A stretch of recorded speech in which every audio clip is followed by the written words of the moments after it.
The iPhone is the most selfish necessity ever devised. Believe it.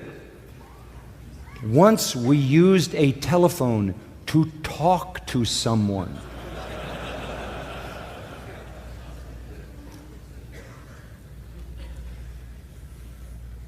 Technology has put in the hand and soon on the nose the most constant, the most incessant, the most accessible, the most visual, private world of self-centered indulgence and temptation that humanity's ever known. You choose your music, you choose your teachers, you choose your entertainment, you choose your Facebook friends, and like God, you become the creator of your world. And you consign the world that you reject to the outer darkness of cyberspace that doesn't invade your private creation. Your little private creation's whatever you want, and it omits whatever you reject. And the force of temptations and the facility with which you can indulge yourself in them and no one knows is devastating to fellowship. Carl Trueman was writing about this, and he said the language of friendship is hijacked and cheapened by the internet social networks. Facebook friends. I believe this is part also of the juvenilization of the church because this is childish. Selfishness is the most clear evidence of childishness. And the younger the child is, the more selfish it is.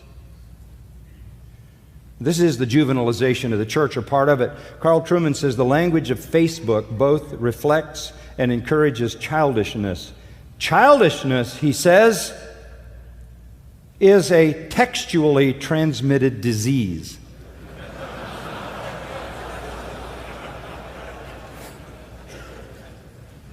By the way, you might want to know this, the latest survey, the average high school student is on the internet 9 hours a day.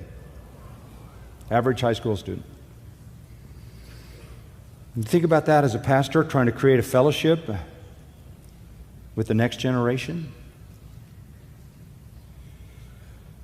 Carl Trueman says, such are human amoebas, subsisting in a bizarre non-world that involves no risk to themselves, no giving of themselves to others, no true vulnerability, no commitment, no sacrifice, no real meaning or value.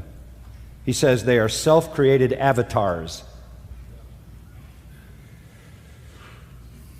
And real fellowship doesn't exist in that world. Let me say it simply. Christianity is not a private experience. Privacy devastates Christianity. The rapid trend is heading to the norm of people creating their own virtual world and virtual self, and then projecting their own virtual self, the illusion. They can upload the new creation into the Eden of the internet after they've created themselves. I tweet, therefore I am. And this is who I am. The perfect, indomitable me, self-actualized, like some technologically created science of mind projection.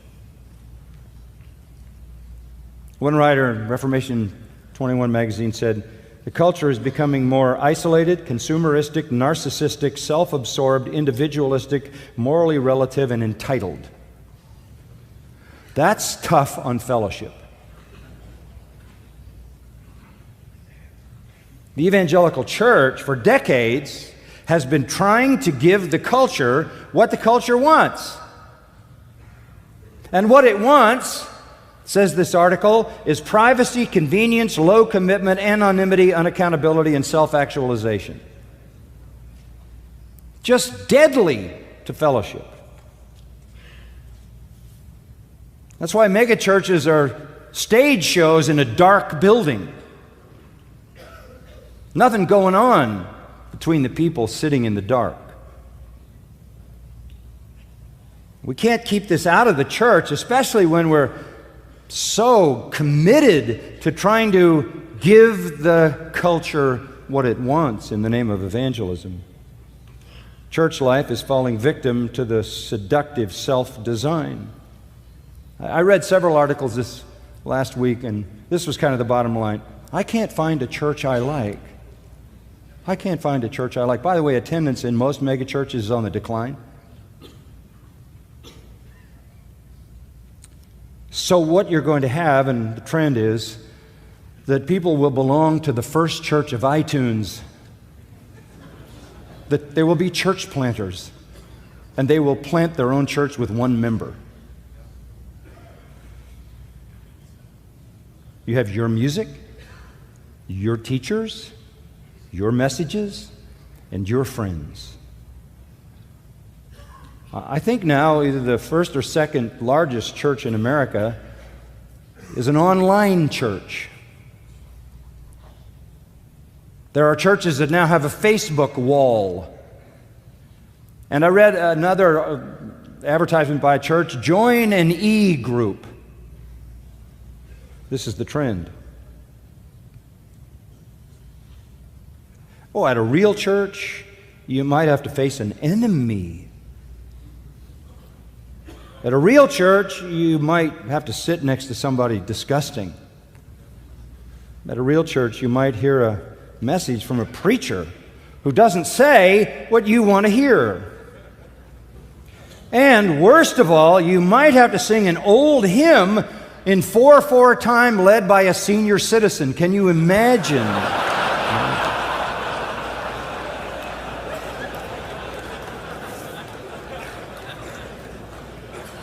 Unthinkable. Inconceivable.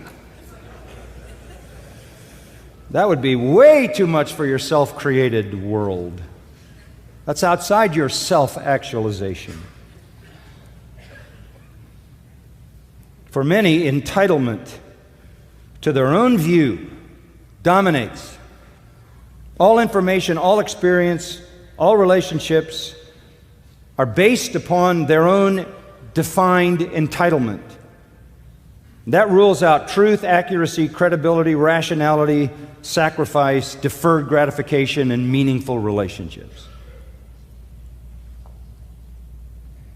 I read just yesterday, Louis Giglio with the Passion Church said young millennials are leaving church but going toward Jesus. That's too bad. Church is unnecessary. If you do go, it's sporadic. You go to hear something that fits your world or gets close, but you're probably going to not like something, and so you're going to maybe drift away to your own self-planted church.